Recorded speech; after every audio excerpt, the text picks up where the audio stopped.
Ok. Muy buenas noches a todos. Muy bienvenidos a nuestra casa, a su casa, a ACOM. Soy Gustavo Molina, presidente de ACOM. Quiero dar una muy buena bienvenida a cada uno de ustedes y agradecer su compañía en este momento. Aprovechando precisamente que es el mes de la mujer, quisimos traer un tema de mucha actualidad, tanto académica y en las redes sociales. Se está moviendo mucho y es el tema de terapia de reemplazo hormonal. Precisamente hoy coincidió que además de ser el mes de la mujer, es el Día del Hombre y nosotros los hombres queremos hacer precisamente un justo homenaje a todas nuestras queridas y amadas mujeres, precisamente, y abordamos este tema para ustedes. Em, para ese tema de hoy, he invitado a varias personas que ya ustedes ya conocieron por los anuncios y pues quiero darle paso a la doctora Patricia Ormaza en este momento, que ella es docente de la UPB, ella es ginecóloga endocrinóloga de la ciudad de Medellín, hemos trabajado hace muchos años juntos y por eso quería darle el paso para que ella presente a las personas que la están acompañando para el día de hoy, para el conversatorio que vamos a realizar. Em, Simplemente al final les voy a dar un par de anuncios parroquiales que son de interés para todos. Y bueno, sin más, Patricia, el escenario es tuyo. Muchísimas gracias por la compañía y adelante, por favor. Gracias, Gustavo. Gracias a Com por la invitación a este conversatorio. Esperemos que sea muy provechoso para todos. Tengo el honor que en el día de hoy me acompaña el doctor Gustavo Pérez Niño. Él es ginecobstetra de la ciudad de Bogotá, trabaja en su consultorio independiente y es densitometrista de la clínica Country de Bogotá. Buenas noches, Carlos, ¿cómo estás? Pati, buenas noches y muchas gracias por la invitación. Gracias a COM y feliz día para los hombres y obviamente un reconocimiento a las mujeres en su mes. Gracias, Carlos.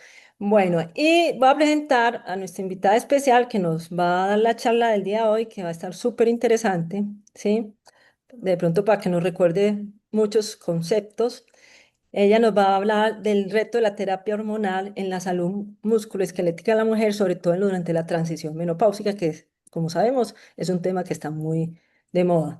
Es la doctora Eliana Carolina Saldarriaga, es ginecobstetra y ginecóloga endocrinóloga de la Universidad Pontificia Bolivariana, docente de la escuela de la EIA en la Facultad de Medicina y de la misma Universidad Bolivariana y trabaja en varias IPS aquí en la ciudad de Medellín, como es MAFEN y Colpo Diagnóstico.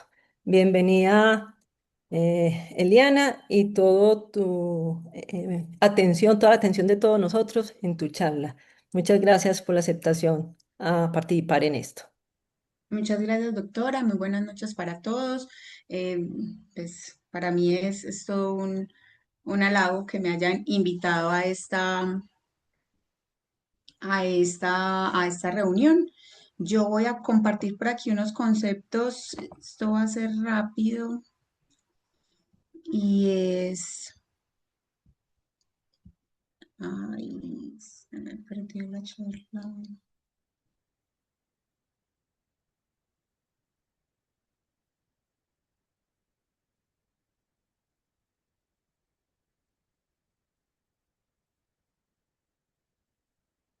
Qué pena.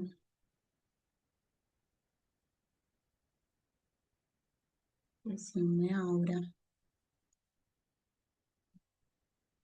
Bueno, mientras Eliana organiza su presentación, pues vamos a invitar, pues la idea con este conversatorio es que ella nos haga la presentación y después vamos a tener más o menos, ojalá la media hora o 20 minutos de preguntas para aclarar los conceptos y las dudas que tengamos. Entonces los invitamos pues a participar en esto. Mm,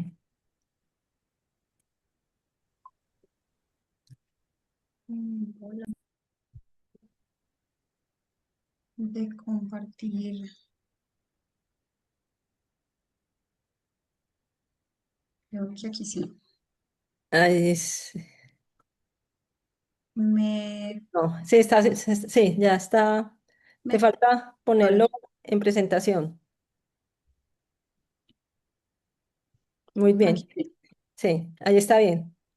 Perfecto, entonces de lo que vamos a hablar es acerca del reto de la terapia hormonal en la salud musculoesquelética, entendiendo que la terapia hormonal se convierte en un eslabón de cuidado para las mujeres, no solamente en la menopausia, si bien tratamos todo ese conjunto de transición a la menopausia, menopausia y posmenopausia dentro de un mismo nombre grande que es la menopausia, y hay algunas cosas que se comparten y cosas que no van a cambiar. Por eso es que en los artículos encontramos todo dirigido al gran nombre menopausia. Así queríamos puntualizar en esta paciente, que es la paciente en la transición a la menopausia, que nos puede representar algunos riesgos.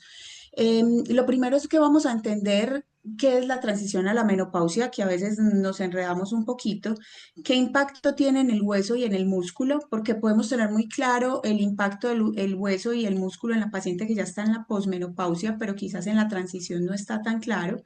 ¿Qué estrategias de intervención podemos utilizar en estas pacientes? ¿Cómo se evalúa el hueso en la transición a la menopausia? Y finalmente, ¿qué es lo que concluimos para que podamos llegar a la discusión tan esperada? Entonces, la menopausia la vamos a entender como un único día en la vida, ese día en el que cumplimos un año en amenorrea. Pero los cambios empiezan entre 5 y 7 años antes. Entonces, lo que hizo el grupo Stroh fue eh, coger unos estadios de la edad reproductiva y abarcar en grupos de pacientes más o menos cómo son los síntomas, cómo cambian los paraclínicos y más o menos cuál es la duración de esos síntomas y esas etapas antes de la menopausia, considerando que la transición a la menopausia inicial, que está en un estro -2, tiene unos cambios variables con unos cambios iniciales en el ciclo, con una FSH que empieza a ser por encima de 10, pero que no está francamente elevada, no por encima de 40, y ya un estado -1, que falta más o menos un año y medio para llegar a ese día final de la menopausia. Los ciclos pueden ser un poquito más largos. Cuando inicialmente se habían vuelto cortos, los ciclos se vuelven más largos, hay más oligomenorreas, hay más amenorreas y pueden aparecer síntomas que son muy sugestivos del ingreso a la menopausia. Ahora bien, una paciente en la transición a la menopausia puede tener síntomas que son igual o más ruidosos que las pacientes en menopausia. No es necesario que estemos en algún tipo de etapa o en una cercanía para que los síntomas sean más graves, pero sí es importante poder identificar en estas pacientes si se trata de una verdadera transición a la menopausia para poder brindar algunas ayudas. Entonces, lo que entendemos como transición a la menopausia son unas gonadotropinas que son inicialmente elevadas, unas gonadotropinas entre 15 y 20, 25, no más allá de 40, con un estradiol que es totalmente variable, porque ante los estímulos de elevación de la FSH, el estradiol lo que hace es responder y esos folículos que hay dentro del ovario terminan de generar produciendo estradiol. Entonces, esos niveles de estradiol pueden alcanzar 250, 300, 150, son estradioles muy buenos, entonces no le llama a uno la atención, incluso podría pasársele a uno por alto, pero lo que marca el diagnóstico de la transición es realmente el síntoma y es básicamente porque ese estradiol es variable y así como hoy puede estar en 250, en 2, 3, 4 semanas puede estar en 50 o en 30 y generarle síntomas de hipogonadismo a la paciente. Las fluctuaciones son tan impredecibles y varían tanto de paciente a paciente que es imposible enmarcarlas en un solo cuadro. Diferente a la paciente con menopausia, que tiene unas gonadotropinas que están muy elevadas, normalmente por encima de 40, 70, 80, con un estradiol que es bajo totalmente porque ya no tenemos una reserva folicular para que se responda a ese estímulo de la FSH. Esos síntomas de hipogonadismo son persistentes entre 5 y 7 años y no hay unas fluctuaciones tan grandes. La tendencia es a que sea estable la aparición de los síntomas, mientras que en la transición las pacientes incluso pueden experimentar 3, 4, 5, 6 meses de muchos síntomas muy sugestivos de menopausia y luego arrancar otra vez a menstruar. Y eso lleva a que se quiten los calores, a que se quite la fatiga y que las pacientes digan, bueno, no, ya me alivié. Entonces puede ser un poquito más atrasado el motivo de consulta y por eso es difícil cogerlas en un momento de intervención que sea óptimo. Lo otro es que tenemos unos desafíos clínicos y es que las pacientes normalmente no arrancan con síntomas vasomotores como su primer síntoma o su síntoma cardinal. De hecho, los síntomas más comunes, hasta el 80%, son los síntomas musculoesqueléticos, las artralgias, la fatiga, el dolor. Y podemos ver en la consulta que más de la mitad de las pacientes llevan un panel de estudio de reumatología, intentando descartar que no vaya a tener alteraciones que sean autoinmunes reumatológicas que sí se pueden identificar en la transición a la menopausia y la menopausia con mayor frecuencia, pero que en muchas ocasiones responden a esa variación, a esa variabilidad que hay entre las gonadotropinas y los estrógenos. Y la realidad sistémica es que como no es una caída lineal, yo no puedo decirle a la paciente, hoy que tienes un estradiol de 40, lo más seguro es que en los siguientes años tú, o en las siguientes semanas, o en los siguientes días, vas a hacer una menopausia. A la paciente hay que decirle, tenemos 5 a 7 años y es imposible saber en qué momento estás. Sí es claro que a medida que nos vamos acercando a la menopausia, los ciclos se van volviendo más largos, las menstruaciones pueden ser abundantes por ese tiempo que te quedaste sin menstruación y pues los síntomas son un tanto más persistentes en las pacientes que van a ser sintomáticas. Entonces lo que tenemos es esto. Esta es una gráfica muy chévere, nos parece muy bonita y es que la elevación de las gonadotropinas, que las podemos ver acá en una línea continua marcada en rojo, la elevación es constante y aparece incluso desde los 45 años, alcanzando un nadir entre los 50 y los 52 años y manteniéndose estables. Eso se equipara con la reserva folicular, que va cayendo de manera acelerada y hacia los 40, 43 años la reserva es muy baja, tan baja como que tenemos 1000 óvulos, posiblemente la mayoría de ellos no muy funcionales. Entonces no son de tan buena calidad, no alcanzamos a hacer patrones ovulatorios adecuados y pues eso también lleva a las dificultades en la fertilidad. Los estrógenos, por el contrario, son absolutamente variables, ¿sí? Unas veces están arriba, otras veces están abajo, unas veces responden y eso dependerá de la calidad de los folículos que tenemos todavía en reserva y la densidad mineral ósea definitivamente en la mujer cae de manera importante y empieza a caer incluso antes de que le diagnostiquemos una menopausia y enseguida nos vamos a dar cuenta que no es solamente la caída de los estrógenos lo que lleva a la pérdida de la densidad mineral ósea, sino también la elevación de las gonadotropinas. Y recordemos que las alteraciones en las gonadotropinas arrancan en un estro-2, o sea, incluso 5 años, 3 a 5 años antes de que vayamos a tener una menopausia. Ahora bien, lo que nos atañe y es cuál es el impacto de esa caída de los estrógenos y de esa elevación de la FSH en el hueso y en el músculo, entendiendo que los estrógenos tienen un efecto en la regulación de la actividad osteoclástica, pero también tienen un efecto en la sensibilidad anabólica en el músculo, haciendo que los músculos puedan seguir multiplicando fibras y fortaleciendo las fibras actuales según el estado de estrés y de microtrauma que le generemos, que se necesita como estímulo para crecimiento. Y por el contrario, en el hueso, lo que hace es, de manera sinérgica, lo que hace es evitar que la actividad de los osteoclastos esté disregulada, por decirlo de esta manera, y que no haya una actividad osteoblástica compensatoria.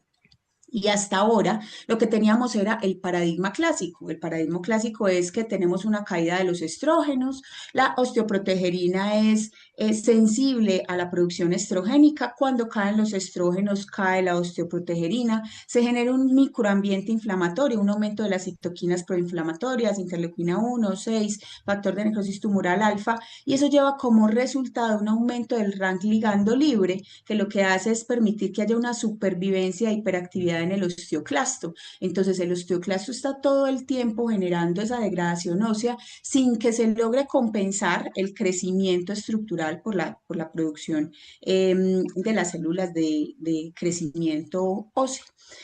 Pero este viene siendo un nuevo paradigma, realmente no es tan nuevo, aparece desde el 2006, pero solamente hasta el 2022 y ahorita en el 2024 salen los artículos que dicen, no, venga, sí, pongámosle atención que esto es totalmente cierto, y es que en el hueso hay receptores directos para la FSH y elevaciones incluso por encima de 10, y ya hablamos que en la transición a la menopausia ya arrancamos con esa FSH por encima de 10, de hecho en la clínica es una de esas cosas que nos lleva a pensar y a decir, ay, esta chica ya me está empezando a entrar en esa transición a la menopausia. Cuando tenemos esas elevaciones por encima de 10, sobre todo de 15, la FSH llega y lo que hace es activar las vías que están directamente relacionadas con el crecimiento, la proliferación y la diferenciación celular, generando un aumento en la supervivencia de los osteoclastos, que son las vías de la proteína quinasa B y del factor nuclear kappa beta. Finalmente, esto lo que lleva es a que haya una resorción ósea aumentada que sea independiente de los estrógenos, hay un aumento de la actividad de los osteoclastos, un aumento de la degradación sin que haya una compensación en el crecimiento de la actividad osteoblástica.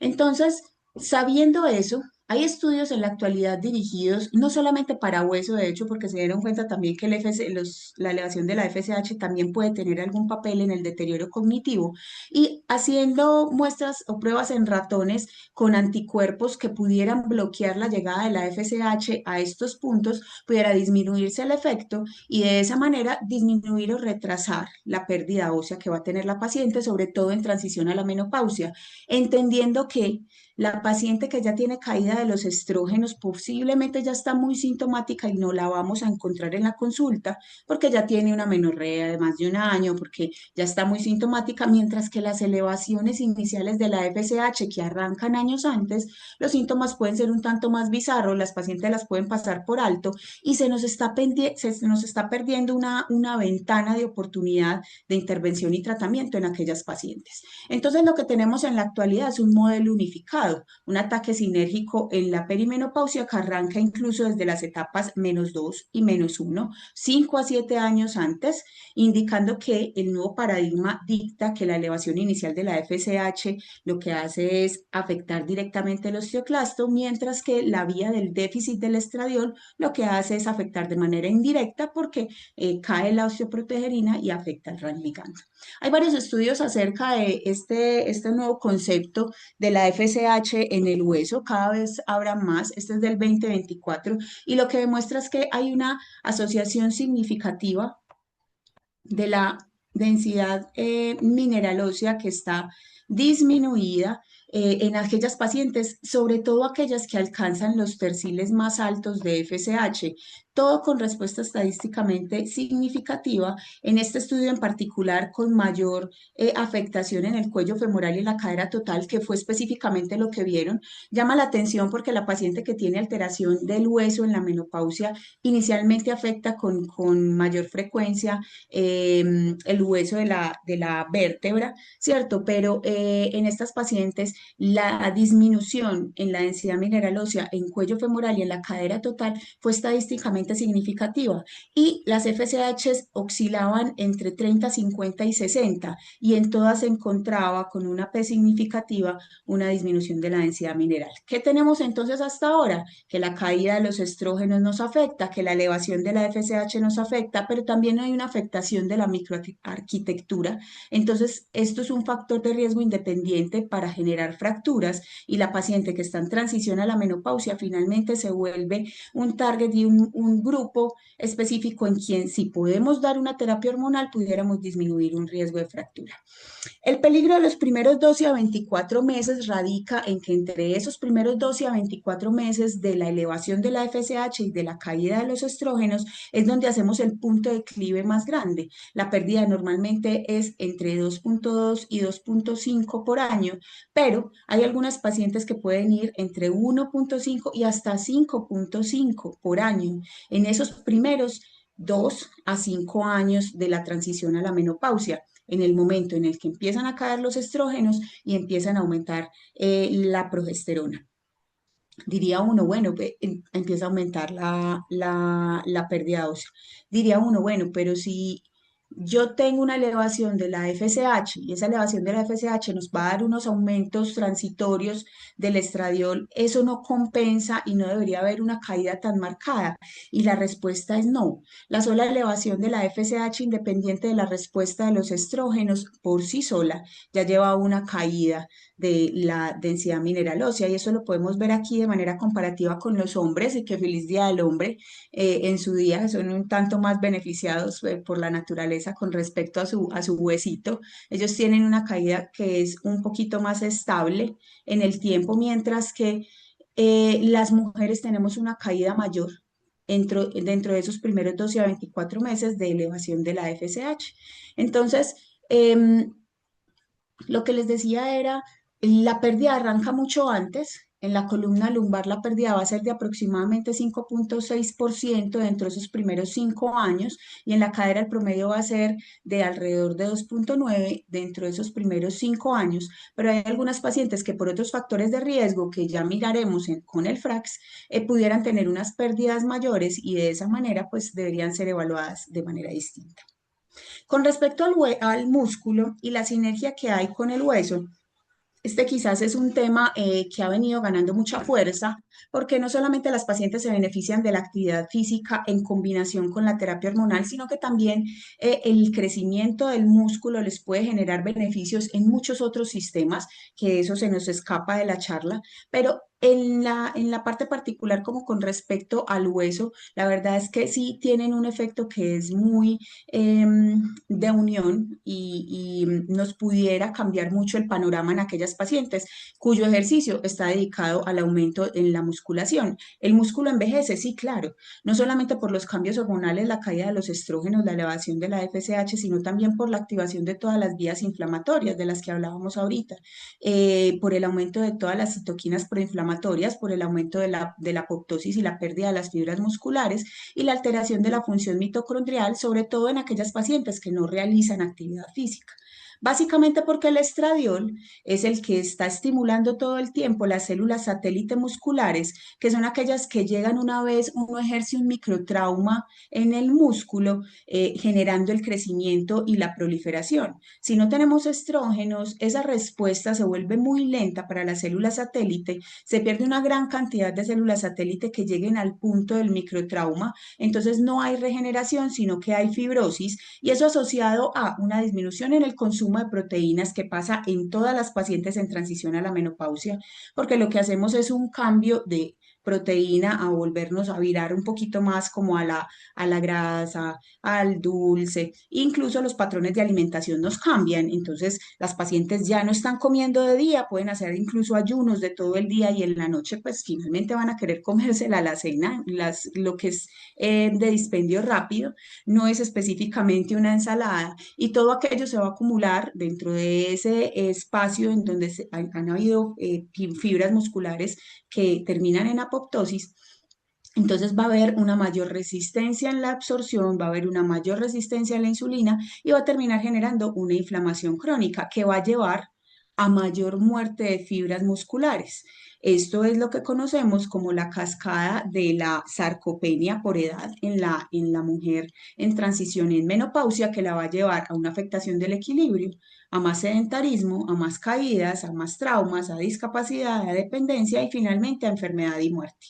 Entendiendo que todo empieza desde esa osteoporosis y esa sarcopenia que se alcanza desde la transición a la menopausia y que es diferente a la osteoporosis que da por senectud, que se da por encima de los 70 años y que ya estará relacionada con otro tipo de factores, entre ellos pues el envejecimiento. Entonces esta curva me gusta mucho porque muestra cómo una paciente que tiene una evolución natural, es una paciente sedentaria que arranca con un índice relativo de masa y fuerza muscular en porcentaje, digamos del 100%, y empieza a perder de manera acelerada y hacia la transición a la menopausia, la caída es importante, al igual que en el hueso. Si hacemos ejercicio y a esta paciente solamente le damos ejercicio, la paciente ha sido deportista, se enfoca en musculación, arrancará posiblemente con un índice relativo de masa y fuerza que es un tanto más alto, alrededor de 115, 120, pero la caída vuelve y arranca incluso desde antes de la menopausia, en lo que habíamos hablado de la transición, y la curva es muy similar, no solamente para la paciente que no hace ejercicio, sino también para hueso. Y cuando le adicionamos terapia hormonal sola, miramos vemos que la elevación no es tan significativa, permite que la curva sea un poquito más estable, pero sigue estando muy por debajo del 90, mientras que si le aumentamos a una paciente que está haciendo ejercicio, le adicionamos terapia hormonal, la elevación es importante dentro de esos primeros años, lo que permite tener un sustrato para que no haya una pérdida y una sarcopenia a largo plazo, y la paciente va a permanecer casi que los primeros años, alrededor de 15 a 20 años, muy estable en su fuerza muscular, lo que se traduce en menos caídas, más equilibrio y una función vital mucho mayor.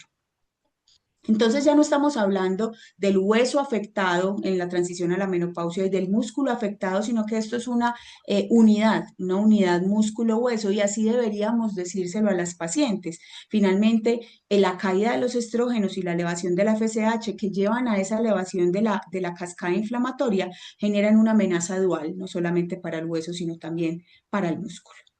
¿Cuáles entonces serían las estrategias para aquellas pacientes? Esto es un recuento muy rápido acerca del tema de la terapia hormonal. Para nosotros esto ha sido todo un boom y todavía lo tenemos que coger con pinzas cada vez menos, y gracias al comunicado de la FDA reciente, pues ya se sabe que la terapia hormonal es una terapia segura y que en muchas pacientes representa no solamente calidad de vida, sino también salvavidas.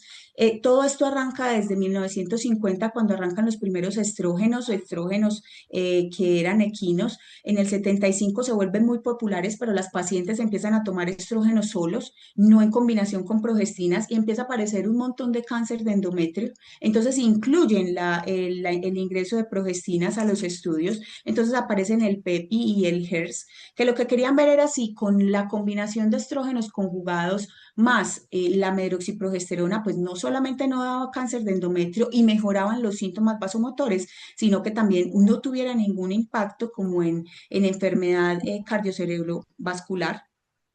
Lo que pasó en estas pacientes es que se nos mezclaron muchos y entraron muchas pacientes que ya tenían una enfermedad cardiovascular establecida, y en esas pacientes lo que se encontró era que no había empeoramiento de la enfermedad, pero tampoco había mejoría.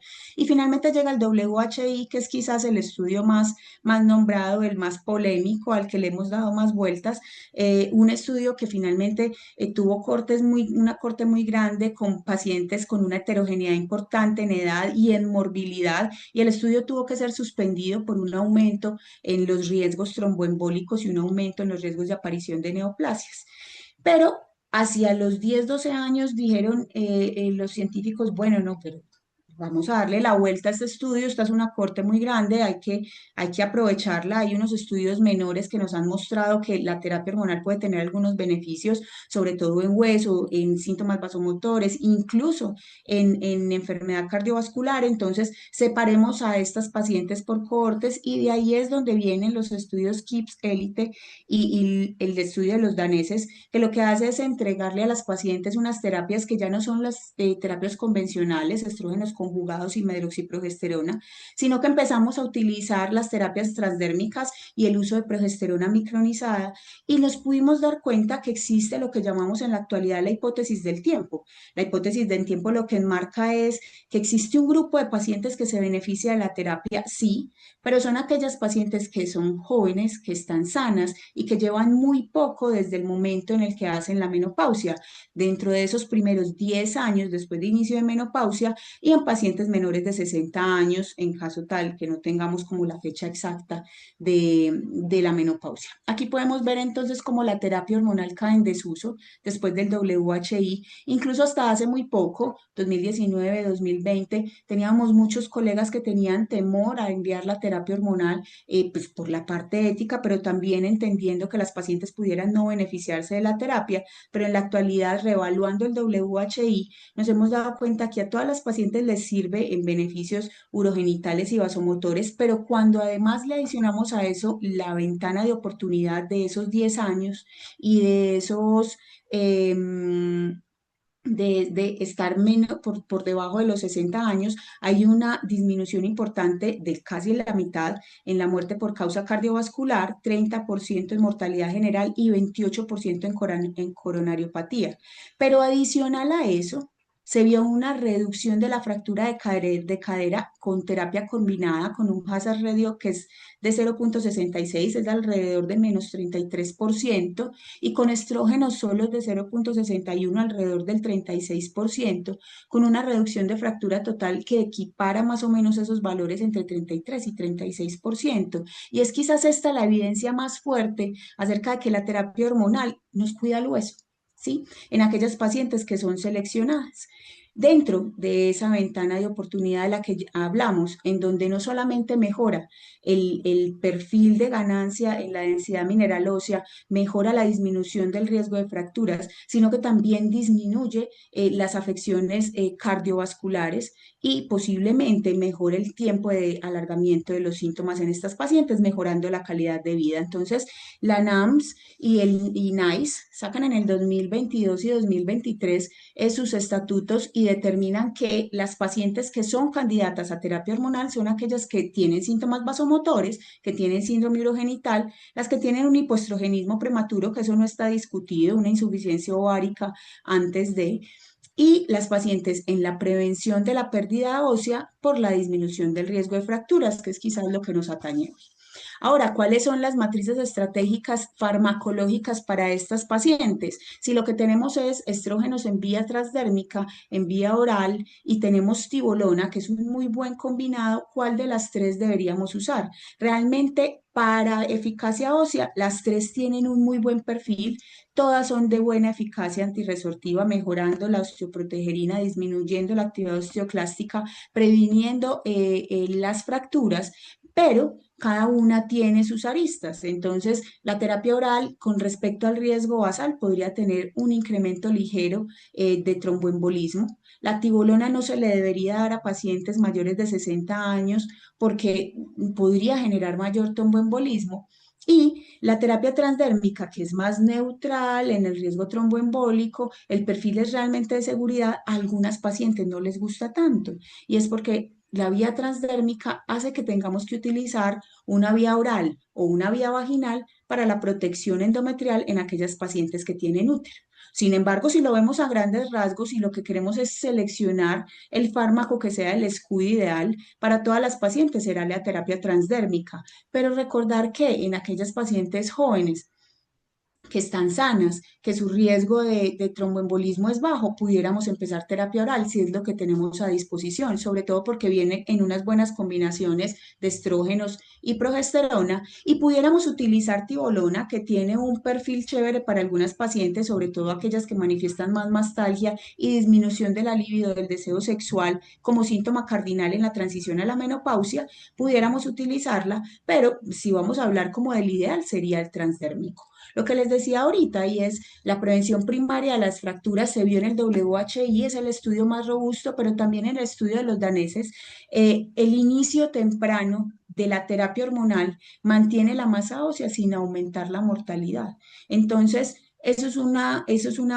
un aval, nos permite estar tranquilos con respecto a la enfermedad cardiocerebrovascular en los siguientes 16 años en aquellas pacientes que tienen indicaciones. Y lo que les mostraba en grande, tienen una reducción de fracturas de hasta el 39, el 38%, que vale la pena evaluar, sobre todo para estas pacientes.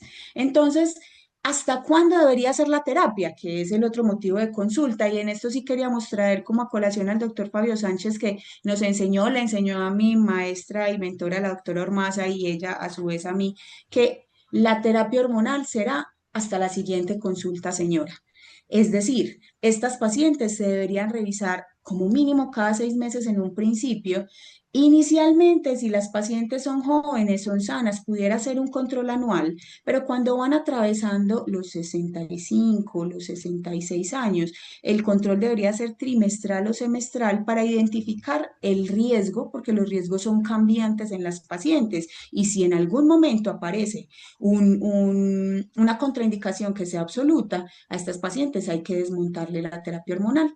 Ya no es tan rígido el tema de a los 60 años hay que suspenderla. De hecho, la NAMS, incluso el colegio de geriatría, de medicamentos de farmacológicos para pacientes geriátricos, dice que si bien no hay estudios que nos puedan decir con ciencia cierta que se pueden dar por encima de los 60, tampoco hay un estudio que diga no se puede dar en aquella paciente que ya venía con la terapia iniciada en la ventana de oportunidad y que no tiene ninguna contraindicación y que no tiene ningún riesgo para continuar la terapia. Eso sí, después de los 70 años ya no tenemos estudios y en esas pacientes posiblemente tengamos que disminuir la terapia hasta retirarla del todo por el riesgo trombótico. Ahora, ¿cómo evaluamos el hueso en la transición? Lo más claro para mí es la densitometría ósea no es una estándar de tamizaje, no es una regla clínica, no se le hace a todas las pacientes en transición a la menopausia. De hecho, a quienes se les hace es a aquellas pacientes a quienes encontramos en el FRAX con factores de riesgo que sean de mayor peso. Entonces nos vamos a ir por dos rutas. Es una paciente en la transición a la menopausia, tiene ciclos cada 4, cada 6 meses, menor de 50 años, y esa paciente está con síntomas vasomotores que son los que enmarcan el diagnóstico, y a esa paciente le empezamos algún tipo de terapia que puede ser con anticonceptivos, con estradiol.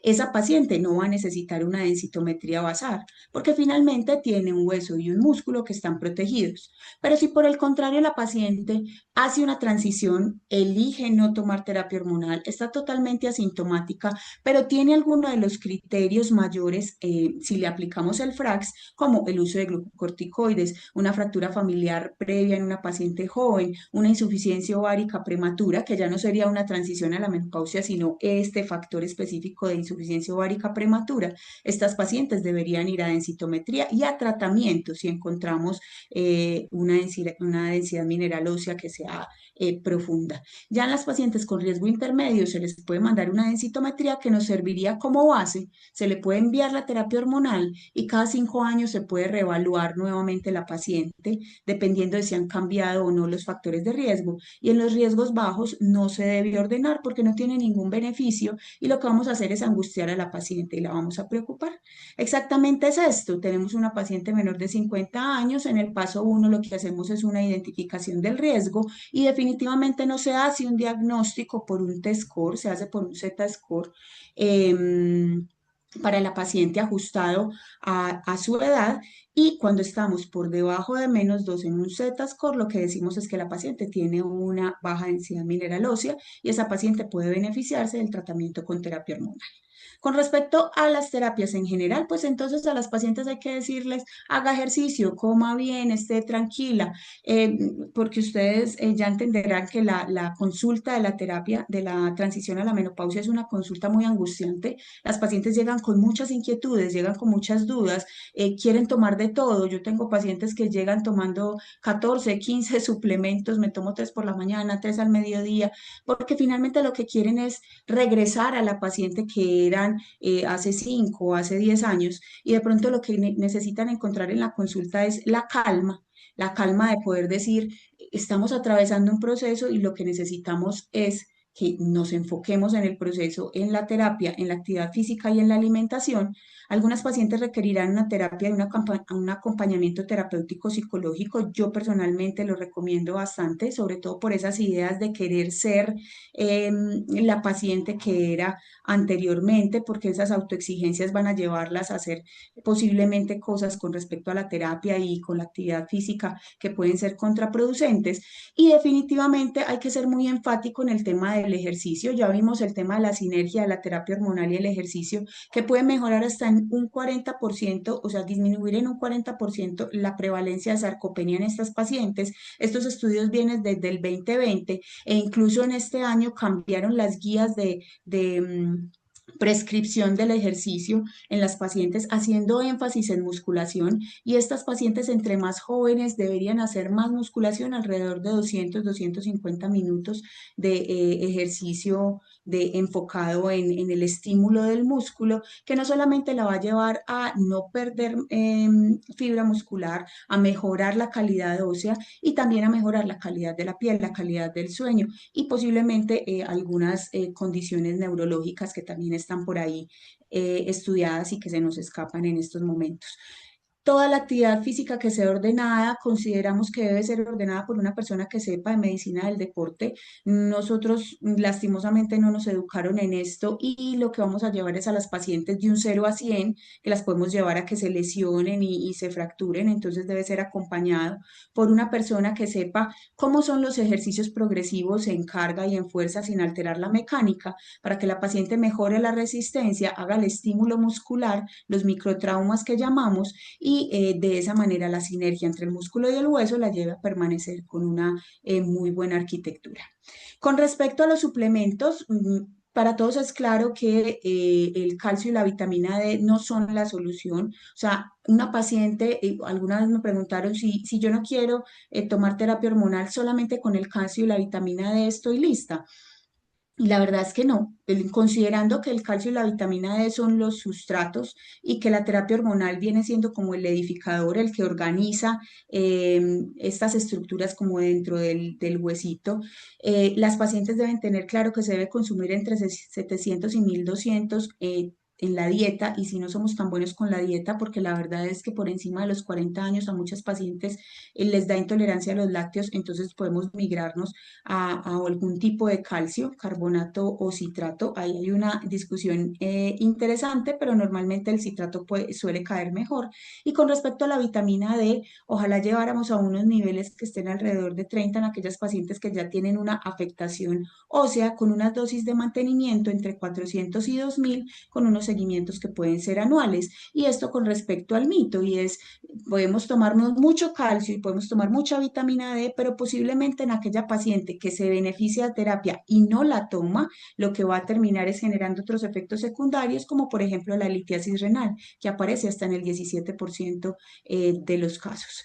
En síntesis, entonces, el arco del cuidado musculoesquelético va en identificar a aquellas pacientes en esa ventana de oportunidad, ventana que puede aparecer no específicamente el día que diagnosticamos menopausia, sino cuando la paciente se vuelve sintomática en la transición, con esa elevación inicial de la FSH y la LH y esos estrógenos que pueden ser variables, los ejercicios enfocados en fuerza, la terapia hormonal, la nutrición y a que en aquellas pacientes que lo requieran, calcio y vitamina D, y pues el acompañamiento clínico por los especialistas indicados. ¿Qué concluimos entonces? Que el verdadero reto no es solamente prevenir las fracturas clínicas, sino garantizar también la autonomía funcional y preservar la vitalidad a largo plazo, preservar el equilibrio en aquellas pacientes, en estas pacientes, la autonomía. Eso es hay una ventana terapéutica, pero está en nosotros poder identificarla y poder ofrecerle a la paciente la opción, porque también existen las pacientes que dicen no lo voy a hacer y es absolutamente respetable. Y dentro de las conclusiones como prácticas, entonces es entender que todos estos cambios arrancan incluso antes. Sí, la densidad mineral ósea va a caer alrededor de un 5,6% en la columna desde incluso años antes de que hagamos la amenorrea en el año, y eso se debe a la FSH que está elevándose y a los estrógenos que están cayendo. El músculo y el hueso son uno, y cuando lo utilizamos en sinergia y nos damos cuenta que hacerle fuercita a señora musculación puede ayudarnos mucho con la terapia hormonal sigue siendo el escudo más temprano porque tiene una reducción de alrededor del 30% de las fracturas a largo plazo, y definitivamente no es un no para hacer una densidad, una densitometría para todas las pacientes, y si lo vamos a hacer, pues debemos utilizar en aquella paciente que todavía no tiene una menopausia establecida el Z-score. Esta es la infografía, que es una imagen muy bonita que nos ayudó a hacer la IA, y lo que dice es el resumen de lo que acabamos de hablar. Y bueno, quedó disponible, doctores, para sus comentarios y preguntas. Bueno, excelente charla, Eliana. Yo creo que nos hice un repaso muy general de cómo la perimenopausia y la menopausia, la deficiencia de esos estrógenos y el aumento de FSH puede afectar pues, la salud musculoesquelética. La idea de hacer este conversatorio, una especie de conversatorio, vemos que pues tenemos muchas preguntas ahí en el chat que ya el doctor Carlos las ha ido contestando, pero vamos a hacer énfasis en algunas. Para empezar, este debate, esta conversada, Eh, Nos queda muy claro pues la posición de cuándo hacer una citometría, ¿sí? Por lo menos lo hiciste muy claro. Aunque Sí. eso puede ser un poquito discutido en que mucha gente considera que la menopausia por sí sola, sin ningún otro factor de riesgo, puede ser un factor de riesgo y si no vamos a ver a la fisiopatología, es real, ¿cierto? Sí. No sé, si hagamos un poquito más de énfasis, si justifica realmente hacer citometría solamente alguna o a partir de qué edad o cuál es el parámetro más valioso para decir a esta sí o no, porque decir que vamos a hacer de citometría a todo el mundo y cuál sería la edad óptima, perimenopausia o ya en menopausia, no sé qué opina Carlos de eso, ¿sí? Bueno, Pati, pues mira, la verdad, pues primero, Carolina, muchas gracias. Creo que lograste Bien. hacer un paseo gigante en todo lo que es terapia de reemplazo y pues obviamente nosotros como ginecólogos nos sentimos orgullosos de todo el paseo que lograste hacer en un mundo que es netamente osteoporótico como el que tenemos conectado en este momento. Pero la parte de la densitometría es algo muy importante. Yo siempre he sido un abanderado de hablar de la densitometría y tú pusiste muy clara todo lo que son las indicaciones. Sin embargo, acordémonos que en medicina nunca podemos estar dentro de una camisa de fuerza, ¿cierto?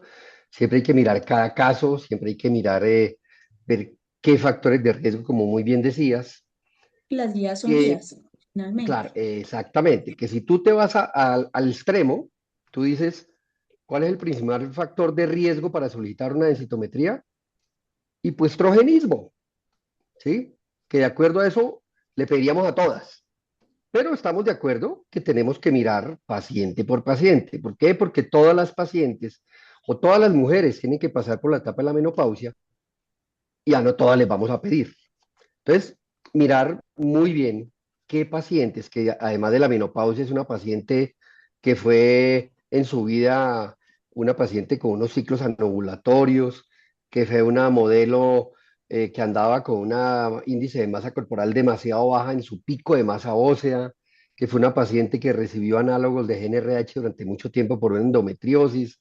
En fin, mirarlo cada uno, Ahora, pero creo que el, el lo que nos debemos llevar es que la indicación de la densitometría debe ser, primero, muy de acorde al médico, pero si queremos llevar un mensaje a la gente que de pronto no son específicamente de pacientes en menopausia y pacientes en osteoporosis, es pidámosle una densitometría ósea a aquellas pacientes en las cuales vamos a iniciar un manejo médico, al igual que hacemos con manejo de osteoporosis, al igual que hacemos en manejos de menopausia. Entonces, la densitometría no es para todas, descartemos factores secundarios, siempre decimos nosotros la osteoporosis posmenopáusica es la primera causa, de acuerdo, pero descartemos un hiperparatiroidismo, una deficiencia de vitamina D, un consumo de corticoides, una cantidad de cosas que debemos meter también en el arsenal de preguntas que debemos hacer a nuestras pacientes. Muy bien, no, estamos de acuerdo. No es para todo, hay que individualizar cada paciente, pues, y estudiarla a ver si justifica o no. Incluso, pues, también en la otra, agregando eso, pacientes, porque uno ve en la práctica muchas veces que pacientes que llevan tomando terapia hormonal 4 o 5 años, ya están en 55 y 56 años, y muchas veces ya tienen hasta dos densitometrías hechas que están hasta bien, ¿cierto? Entonces yo veo que ahí ¿De también acuerdo? en esos casos de pronto no precipitarse a mandar tanta densitometría porque si le estamos dando terapia hormonal, a la larga estamos protegiendo el hueso y esa paciente lo más seguro es que no va a ser pues la del mayor riesgo, si no tiene pues otros factores de riesgo, a hacer osteoporosis. y va a Sí, de generar acuerdo, Pati, preocupación y lo y preguntaban exámenes. lo preguntaban precisamente en el chat ahorita y aclaremos un poco en eso. O sea, una paciente que esté en tratamiento, que su única causa de osteoporosis sea la posmenopausia, si está en tratamiento, hagámosle seguimiento tranquilo, esperemos 2 años, hacerle la densitometría, ¿cierto? Si llega a tener una fractura, pues adelantamos la densitometría, pero Claro. pensemos en dos cosas, la calidad de vida de la paciente el estrés de decirle cada año vamos a tomar una densitometría y Mm, pensemos también en el sistema de salud, ¿sí? claro. No vamos ¿no? Y en a los encarecer, beneficios, claro, no va a sacar en lo que nada. vamos a lograr no va a cambiar en nada. De acuerdo, de Aumenta acuerdo, la ansiedad en la paciente, nos gastamos el recurso y no de vamos acuerdo, a hacer ningún cambio. de Exacto, acuerdo totalmente. exacto. Eh, Si vemos, por ejemplo, en pacientes, porque en el chat te están preguntando mucho la terapia hormonal, cuándo empezar, incluso pacientes asintomáticas, pues realmente mm, se están perdiendo una oportunidad de mejorar su salud osteomuscular, porque como no tiene calores, pues la guía dice que no es candidata, pues por lo menos no tiene la indicación, ¿sí? Mm, a esas pacientes sería bueno enfrentarlas, confrontarlas, decirle, vea, o definitivamente decimos, bueno, no está en la guía, usted no necesita, y ya muchas veces por miedo a otras cosas, los riesgos de la terapia, pues dice, prefiero no tomar hormonas, ¿cierto? ¿Qué piensan de eso? ¿Eso hay la forma de convencerla o no está la indicación? ¿Qué dice Eliana? A ver, que se ríe allí. Yo sé que la hemos tenido muchas veces la discusión, pero o sea, a mí en parte, pues siendo Mi mujer, discurso iría enfocado a animate, la terapia. Pero finalmente yo voy a estar pensando en el hueso y en el músculo siempre. Yo creo que son dos palabras que se repiten frecuentemente en mi consulta. Em, entonces, yo creo, Doc, que lo importante es ser honesto con la paciente y en los pros y en los contra. Y será la paciente definitivamente la que elija. En la actualidad es más difícil y es más difícil porque las pacientes tienen acceso a mucha información y mucha información que posiblemente no está tan bien respaldada y cuando llegan a la consulta incluso ya llegan aprensivas con respecto a la terapia hormonal, indicando el riesgo de cáncer, el riesgo de trombosis y cada vez van a ser más posiblemente las que digan que no quieren ir a terapia, pero yo pienso que nosotros como clínicos lo que debemos hacer es ofrecerles la mejor opción y cuando una paciente tiene la indicación, la mejor opción es clara, ¿cierto? Distinto sería si la paciente tiene factores de riesgo, no le podemos ofrecer y estuviéramos intentando convencerlas de lo contrario, pero cuando hay claridad en ello, eh, yo creo que la gran mayoría por lo menos lo pensará. No sé qué piensa el doctor Carlos. Sí, mira, yo creo, Caro, que lo importante en esto, y siempre he insistido desde hace muchos años, lo más importante en esto es la relación médico-paciente. Cualquier enfermedad puede aparecer, ¿cierto? ujú, El médico, uno tiene que evaluar dos capítulos. Calidad de vida en mi paciente, que le quedan 40 años en la vida sin estrógenos y donde tiene que estar muy bien.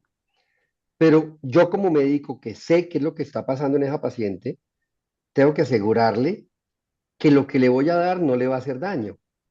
Y después de eso, buscar confianza en mi paciente, buscar un acuerdo de lado y lado. La Asociación de Ginecología y de Menopausia en un momento sacaron un consentimiento informado, el cual pataleamos mucho, porque yo decía, esto es como un contrato.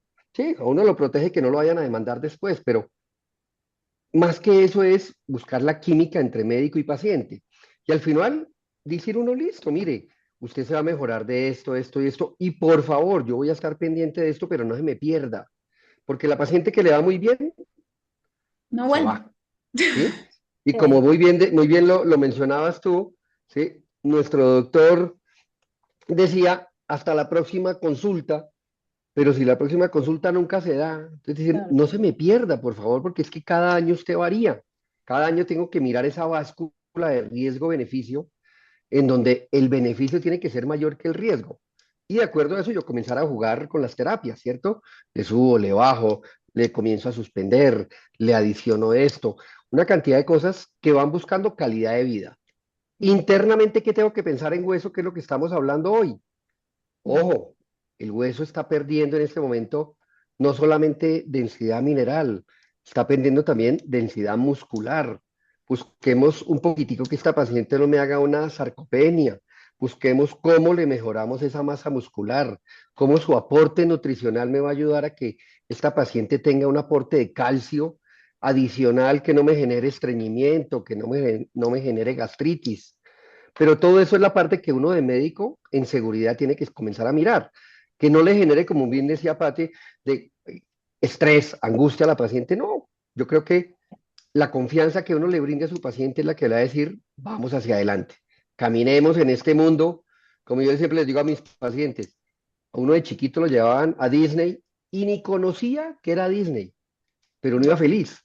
Ahora no, yo ya soy una mujer de 40, 45, 50 años, ya no como entero, cuénteme cómo es toda la película Mm. y vamos analizando. Y yo les digo a todas, googleen, busquen inteligencia artificial, lo que sea, y la próxima consulta, tráigame Mm. todas las preguntas, porque usted tiene que tener confianza en lo que está Claro. recibiendo y Ajá. seguridad, que es lo Claro. más importante en esto.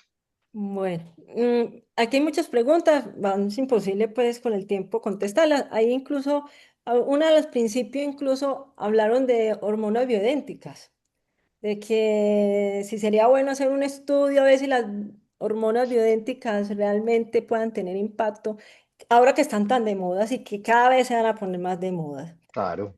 Eh, no sé si quiere alguien, pues yo tengo mi No, yo consulta. meto la cucharada como, Eh, como investigador clínico que fui muchos mm, años. mm, Hagámoslo. mm. Hagámoslo o desde ACOM, o desde Asomenopausia, o de FECOLSOC, o de cualquier otra sociedad a nivel latinoamericano que en este momento están conectados. Hagámoslo, porque es que lo que falta en esto precisamente es casuística, que Claro. nosotros podamos reportar qué sucede con una mujer que en un preparado bioidéntico le metemos además una cantidad de testosterona que no sabemos, que Mm, llegan a consulta con un linfadema, con una sí. cliteromegalia, con una alteración de las cuerdas bucales. Sí. Estadística para No, yo poder decir, hagámoslo así. y yo creo que eso es válido, pues ojalá se hiciera un estudio. Lo que pasa es que hay que definir bien pues, los parámetros, porque bioidéntica hay muchas hormonas, cada laboratorio va a Claro, empezar a sacar, ¿cierto? En este momento, uno no puede decir que el uso de bioidéntica va a tener un efecto, pues mejor dicho, no sabemos el efecto que tenga en hueso y en músculo, si se van a comportar igual que las hormonas tradicionales que siempre hemos usado. Entonces, todavía hay mucha variedad en eso, en presentación, en calidad, en dosis, pues en que la mezcla de estradiol con estrona, con estriol, con progesterona tenga el mismo impacto que pueda tener de todas estas de hormonas que acuerdo. ya están estudiadas. Entonces hay que tenerlo claro, pues de que en este momento no hay No, conclusión. Pati, y no estoy en contra de los dermatólogos, pero no caer en el mundo de los dermatólogos, que hacen fórmulas magistrales en todos lados. No, la Sí, menopausia es diferente. Cada mujer es diferente y diferente, cada tratamiento es diferente. sí, Pero si tenemos un estudio, ojalá latinoamericano, y lo enfocamos, estamos hablando en ACOM en este momento, de repercusión de estos estudios en salud ósea de nuestras mujeres latinoamericanas, hagámoslo. claro. Gustavo, te invito a que montes desde ACOM un estudio de esto y hacemos una casuística latinoamericana que nos dé seguridad para poder formular alguna de estos preparados que estamos haciendo. Bueno, ya en razón A del mí tiempo, porque me, sí, sí, Eliana. con respecto a ese estudio, me quedaría la duda y es, hay tantos preparados magistrales como casas de preparación pues, de esos preparados bioidénticos. Y lo que dice la guía es, em, la terapia bioidéntica que está aprobada son las hormonas que son similares a las propias. Progesterona micronizada, 17 beta-estradiol, valerato de estradiol. Los preparados que son combinados con estriol, estrona, DEAs, progesterona, testosterona, pues va a ser un poquito difícil estandarizar en un estudio. Claro, yo no tengo un bagaje tan amplio desde el punto de vista de la investigación y por supuesto me encantaría pues como poder ver cómo se podría programar eso, pero me quedaría la duda acerca de ¿cómo hacemos para estandarizar en estas pacientes los seguimientos, el tipo de medicina que van a tomar? Porque lo que yo he visto en preparados que venden como terapias bioidénticas son totalmente distintos. Sí, no, eso había que hacerle un protocolo muy establecido de investigación y establecer los parámetros para De poder acuerdo. cumplir con eso. Bueno, pero sí tienes razón, pues hay mucha variedad y en este momento pues hacer un estudio así a la loca no sería lo adecuado. Dos preguntitas para finalizar porque ya me están hablando, porque allí una, muy puntual, lo de la composición corporal, ¿sí? Si el diagnóstico, si la toma de esa de composición corporal tendría una indicación o no que le están haciendo en el chat, pues que incluso habíamos discutido también nosotros de eso. Sí, lo Mm, que pasa es muy que puntual. no la pusimos en la charla porque no hay una evidencia fuerte sobre eso y no queríamos traer mensajes que no estuvieran respaldados y no fueran claros. Digamos que desde el punto de vista funcional, uno pudiera pensar que una composición corporal, como nos habla de porcentaje de músculo y nos habla de afectación del hueso, pudiera ser más útil en esta paciente en la transición. En la actualidad creemos nosotros que puede tener más utilidad en aquellas pacientes que están en programas como por ejemplo de tratamiento de obesidad o de afectaciones cardiometabólicas, porque nos permite hacer los seguimientos. Sería interesante mirar en el tiempo una paciente que arranca a hacer su actividad física, cómo va cambiando la composición y ver cómo va cambiando los datos de músculo y hueso. Entonces no me parece descabellado, pero no hay ninguna una indicación a nivel internacional de cada cuánto enviársela y cómo hacerlo en estas pacientes. Entonces por eso fue que no trajimos el tema a la Muy charla. bien. Listo, ya por razón de tiempo, vamos a ver si las preguntas del chat Acon después nos las manda y las vamos contestando a los correos. Para finalizar, muchas gracias a Carlos, muchas gracias a Eliana, muy buena la charla, muchas gracias a a los participantes. Quiero solamente hacer énfasis de que la terapia hormonal, yo toda la vida he sido una convencida de la terapia hormonal. Pues Eliana, que me conoce a mí desde mucho tiempo, sabe que soy medio fanática de la terapia hormonal, pero tengo muy claro que es una herramienta y es un coayudante a mejorar una etapa que todas tenemos que pasar por ella, ¿sí?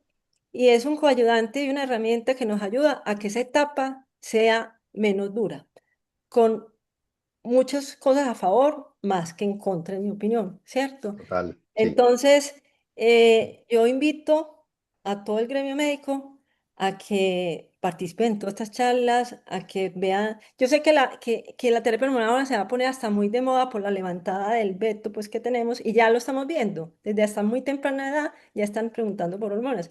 Entonces, invito pues a estas capacitaciones y que realmente como herramienta es un coayudante, aunque no va a solucionar todos los problemas. Realmente nosotros tenemos que ser conscientes que necesitamos buen estilo de vida, buena alimentación, mucho ejercicio, bajarle al estrés, dormir bien, para que realmente esta etapa de menopausia y de envejecimiento que todas vamos a tener sea más soportable y en muy buenas condiciones, les digo, porque uno puede tener su menopausia en muy buenas condiciones y siendo muy activo y productivo, ¿sí? Es Muchas un gracias, paquete Carolina. completo, Pati. Sí, Paquete completo. un paquete completo. Nos Muchas quedan gracias. 40 años para estar bien. Sí, exacto, es que son 40 y como estamos viendo de tanto hasta Claro, 50 ya. total. De acuerdo. Muy Muchas bien. gracias. Le damos la palabra a Gustavo. Qué pena ser yo aquí el águila, Sí, pero es que ya por cuestiones de tiempo sí nos toca cortar. Nos Yo, emocionan las hormonas. sí, sí. sí, eso iba a decir, si nos quedamos aquí, nos quedamos una semana hablando de este tema, creo que está muy interesante, muy candente, y lo dice un ortopedista, imagínense en lo que pueden estar diciendo ustedes como gremio ginecológico. No, pero Segundo, Gustavo, pero ojo, porque no es un ortopedista, es un ortopedista oncólogo, que fue sí, el así, miedo de la menopausia siempre, ¿no? sí, sí, sí, de acuerdo. Carlos, yo no me comprometo públicamente a asumir el reto del estudio porque veo que tiene muchas aristas. Creo que vale la pena mirarlo con cuidado. Creo que inclusive vale la pena escalarlo, pero hay que, como dijo Caro, hay que mirar muchas aristas que me parece que pueden ser complicadas para el estudio, pero muy interesante la Cuenta propuesta. conmigo. Muchas gracias, muchas gracias. De Y sé verdad, que muchísimas buscamos gracias a a Fidencio ustedes. y Fidencio también estará en esto también desde México apoyando que le encanta la investigación. Qué bueno. No, muchísimas gracias, Caro, Carlos, Patricia, muchísimas gracias. Muchísimas gracias a Distribuna, a Com, a Estelita, a todo el equipo que está detrás y que nos ayuda a hacer la difusión a Baúl Digital, a todos. O sea, muchas gracias. No me quiero despedir sin dos palabras, simplemente recordarles que estamos haciendo actividades cada mes. El próximo mes, precisamente como lo estaban diciendo y empatando con el tema, vamos a hablar, este mes era el mes de la mujer, el próximo mes es el mes del ejercicio. Vamos a tener un Instagram Live dirigido hacia la comunidad, lo va a dirigir Jorge Palacio con un grupo de personas que también van a hacer un conversatorio muy agradable de ejercicio, de nutrición y de sueño, muy acorde a todo lo que hemos venido hablando desde la primera reunión que hemos tenido. O sea, fíjense en que siempre hemos tenido un hilo conductor todo el tiempo. Es el último jueves del mes de abril. En mayo tenemos el curso de densitometría, el curso avanzado de densitometría en la Universidad Javeriana. Recuérdenlo, recuerden por favor mirar la página de ACOM. En la página de ACOM tenemos toda la información del curso y y va a quedar grabada la charla precisamente en nuestras redes también, en YouTube y en la página, obviamente. Me están pidiendo las redes sociales de ustedes. Si quieren de pronto en un segundito cada uno decir sus redes porque creo que están interesados en seguirlos. Entonces, Caro,